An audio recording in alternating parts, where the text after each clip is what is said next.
J'étais en train de regarder, je me disais, c'est quoi? Bah, c'est un drapeau, connard. On dirait un... Oh putain, on dirait un des boss de Night Rain, là. Comment il s'appelle? Libra. Ok, je saurais pas dire si je les trouve beaux ou moches. Les étoiles comme notre soleil génèrent de la lumière et de la chaleur qui résultent de la fusion de l'hydrogène et de l'hélium. À mesure qu'elle vieillit, l'étoile voit sa réserve d'hydrogène s'épuiser et commence à se contracter.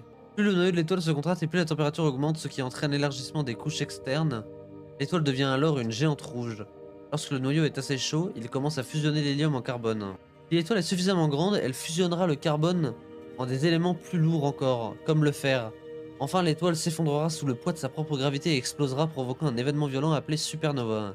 D'après les observations de Chai, notre soleil connaîtra un jour le même sort. Le cristal provient d'une ruine Nomei située sur Gravité. Il semble générer une distorsion gravitationnelle locale et servait probablement à franchir des surfaces raides. Essayez-le donc. What the... Ouah, c'est violent.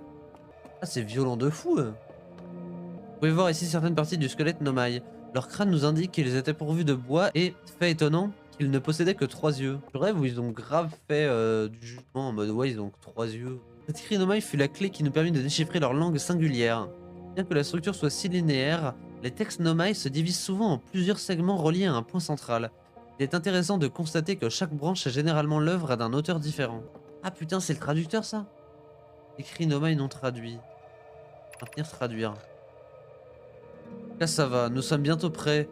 Félix et moi avons achevé la construction et d'après elle, le calibrage de l'appareil ne devrait pas prendre longtemps. Oh, il y a une suite qui est apparue. Et là c'est Félix qui parle, ok. Fort heureusement, l'absence d'atmosphère sur la rocaille facilitera le calibrage. Après tout ce temps, je suis impatiente qu'on reprenne enfin nos recherches. Et là on a un logo chelou. La roche étrange... la roche étrange qui se déplace dans cette grotte semble réagir à l'observation consciente. Ceux qui ont la tête sur les épaules ont compris qu'il doit s'agir d'une sorte d'illusion d'optique, mais Gabro soutient que la roche existe dans tous les états possibles jusqu'à être observée. En gros quoi? Je tourne la tête genre... C'est trop stylé. Putain, ah putain, mais elle disparaît tout de suite par contre. Ah oui, bah, en fait, elle switch entre les deux endroits où elle peut se rendre, genre. Des fois, elle a la flemme.